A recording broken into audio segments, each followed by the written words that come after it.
Hello, my Geminis. Welcome to your horoscopes for June. There's a lot happening this month, so we're going to kind of speed through, but there's 10 big events I'm going to be talking about, and at the end, I'm going to go ahead and pull a card to represent advice or insights for the month as well. Hello, my Geminis. Welcome to your horoscopes for June. There's a lot happening this month, so we're going to jump right in. There's 10 events that I want to talk about, 10 astrological events, and then at the end, I'm going to pull a tarot card that represents advice or insights, additional insights to the month. So let's jump right in. We're going to start with Saturday, June 3rd, pulling up your chart. Okay, so on Saturday, June 3rd, you have a full moon in Sagittarius at 13 degrees. And so there's going to be a full moon in your 7th whole sign house. And this is a full moon where relationships and how you are in relation to others takes center stage. You might notice something with your partner or even your business associates. It's about a culmination, the end of a cycle in your relationships. This is a perfect time for you to light a candle, think about any issues you've had in past relationships, and decide to let them go. This full moon is about release, and this allows space for new beginnings later in the month. And as a Gemini, I'm sure you don't mind embracing change. So overall, this is a full moon that brings drama to relationships, to your partner, to your business colleagues, to your bestie, to your clients, whoever you have one-on-one interactions with. There is some sort of culmination, some sort of spotlight shining there, and it's a good time to let things go regarding those topics also. So let's move on to Monday, June 5th. This is when Venus enters Leo, and we love Venus in Leo, but the day that it ingresses, it opposes Pluto in Aquarius. So Venus cruising into your 3rd house is going to be a very social upgrade for you. Silver tongue energy. You might find yourself a lot more chatty, a lot more charming, and a lot more witty than usual. Even though you already are all of those things, it will triple that down. So the twist though, when it enters your 3rd house, it will oppose, it will immediately stare down Pluto in your 9th house. So this can feel a bit intense. The day of, let's see, Monday, June 5th, or even the Sunday or Saturday leading up to that. The full moon might feel kind of intense because of this too. It is, like I said, it can feel a bit intense. A deep conversation out of nowhere, possibly. It's a tug of war between small talk and profound discussions. So you might find yourself questioning your beliefs or longing for more meaningful interactions around this day. So brace yourself for some profound chit chat when Venus enters Leo and opposes Pluto. The next day I want to talk about is about a week later on Sunday, June 11th. That is when Pluto retrogrades back into Capricorn and Mercury enters Gemini. A couple things. So let's talk about Pluto first. Pluto will be pulling a U-turn and driving back into your 8th house, which can feel pretty intense. It's like getting a deep sea exploration for your psyche when Pluto's there. This is energy you're used to, so it's not something that's going to shock you or surprise you. Maybe it's something you thought you were done with, but you're definitely going to be finding yourself more focused on some sort of shared resource, some sort of resource that is shared with you, also with your intimacy, and just Phoenix moments, transformations. But it's about digging deep into your psyche and digging deep into things that most people usually avoid because it's inconvenient or uncomfortable. But this is a transit for you to explore unexplored terrains of your psyche. And this is a very important part of the growth process. The same day, we have a little bit of luck, right? So that sounds a bit challenging. It's really not as challenging as it sounds, but it is deep. And you can be very deep. It's a depth that you are familiar with. The same day, June 11th, Sunday, Mercury enters Gemini. So this is like being handed a microphone, essentially. You might find yourself talking a lot more, expressing yourself a lot more, sharing your thoughts. It's a great time to express and to communicate. And luckily, you're likely to come off witty and engaging and making you the life of the party. So June 11th, take the mic. Let the world hear what you have to say. Maybe you have some really healing, profound insights to share with people. And then on Saturday, June 17th, we have the new moon in Gemini. And this is a new moon that's all about you. It's like your personal New Year transit. You get a fresh start, a blank canvas to paint all of your new goals and aspirations on. It's a fantastic time to set new intentions for yourself when there is a new moon in Gemini, especially around your goals and your self-image. So here's a thought. Light a candle with the intention of manifesting self-confidence or personal growth or something to do with your body, health, for example, or just your identity in general. But it's like giving the universe a nudge in the direction you want to go. You have that opportunity with this new moon. The same day, interestingly enough, Saturday, June 17th, we have Saturn stationing retrograde at 7 degrees Pisces.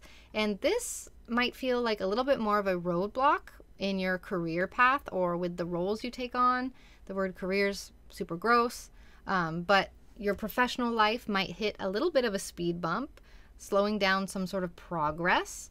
And it might not be career or job oriented. It could just be an overarching thing in your life.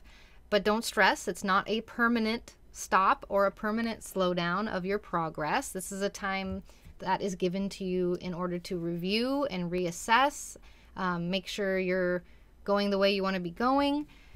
This phase is technically, I would call, a blessing in disguise, giving you a chance to perfect your strategies at work or overall in your life. A couple days later, on Wednesday, June 21st, that is when Cancer season begins. And so the sun will be strutting into your whole sign second house. And this is a spotlight shining on your finances and your self-worth and your material items, your self-confidence as well. So you might find yourself during Cancer season a bit more focused on your resources. That is money, that is material items, that is food, and that is your self-confidence. And you might even be able to discover new ways to make or increase income. It's a phase where you're likely to feel a bit more confident and a bit more secure in your own abilities to make money. So enjoy Cancer season and make that money, okay? A couple days later, 5 days later, Mercury follows suit and joins Cancer on Monday, June 26th. And you are Mercury ruled, so you're going to be feeling this shift. You're going to be feeling a little bit more, the way that Mercury enters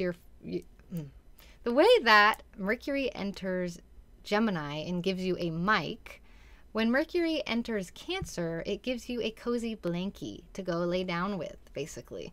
But it also gives you an Excel spreadsheet that helps you look at your resources. An accountant, an AI accountant. Won't that be cool when we have AI to do our taxes? I digress. You might find yourself making more budget plans, thinking of new ways to make money, moving forward with new ways to make money, doing the actual work to make the money, but overall reevaluating what you truly value at the end of the month. Your mind will be on a money-making mission or a material goal mission, and you're going to be all about financial security.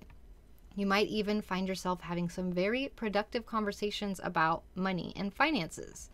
So lean into that at the end of the month and let Mercury work its magic on your bank account. And then the last day of the month I want to talk about is Friday, June 30th. We have two things happening. We have Neptune stationing retrograde at 27 degrees Pisces, and we have a Mercury Cazimi at 9 degrees Cancer. So I'm going to start with talking about Neptune stationing retrograde. Neptune will station retrograde in your 10th whole sign house, and this is like a fog machine gets turned on in your career, in your job, or in the roles you take on in life. So you might feel a bit lost, a bit unsure about your path and your image. the week leading up to this Friday, June 30th. It might be a bit foggy. You could be trying to navigate through some thick fog where the path ahead isn't very clear. But remember that Neptune's way of making you look at things from a different perspective can really, really bring some good insights that project you further.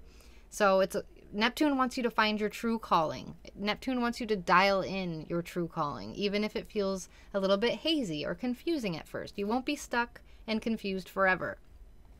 So heads up about the last week of June. You might feel a bit foggy, but there is a light at the end of the tunnel. On Friday, June 30th, we also have the Mercury Cazimi at 9 degrees Cancer. So this is like the universe is hitting the highlight button on your money and values sector of your life. It's a very powerful moment where your thoughts and ideas about your finances can become super duper clear. You might find yourself having a light bulb moment or a brilliant idea about how to increase your income or align more closely with your values. So this is a very this is a cosmic moment of clarity, essentially. So there might be a bit of fog leading up to this moment of clarity. And if you're noticing yourself in that, give yourself time. Answers will come. So that's what we have for the month. Let's pull your card for the month as well. Oh, you got 2 cards. How cute. Oh, how cute. Okay, you got the Wheel, first of all. This is a card that is talking about delays being over, movement forward, sudden and unexpected good luck happening this month. Maybe a new car, maybe traveling. It's about having all the resources, and it's about moving forward in positive ways. We also got the Princess of Summer, and this is a card talking about, it's very gentle, it's very sensitive, it's kind, it's also kind of naive. But this card talks about experiencing a new emotional experience that you haven't had before, possibly through a relationship. This is a very social card. Maybe you'll be invited to a lot more social events this month. It's also a card talking about a specific compassionate friend that you can share your concerns with, that you can just really, get real with. So, seems pretty good. This month seems pretty good for y'all. There's the Wheel, and here's the Princess. Yeah. All right, and that wraps up your horoscope for June. Thank you so much for joining me. If you enjoyed this video, please give it a thumbs up and hit that subscribe button for more astrology goodness. If you are hungry for even more astrological insights, you can join my portal for exclusive weekly or monthly forecast and horoscopes. You can book a one-on-one consultation with me, or you can become a member of my wonderful Discord community. So check out the links in the description to get started, and take care, my friends. I will see you next time.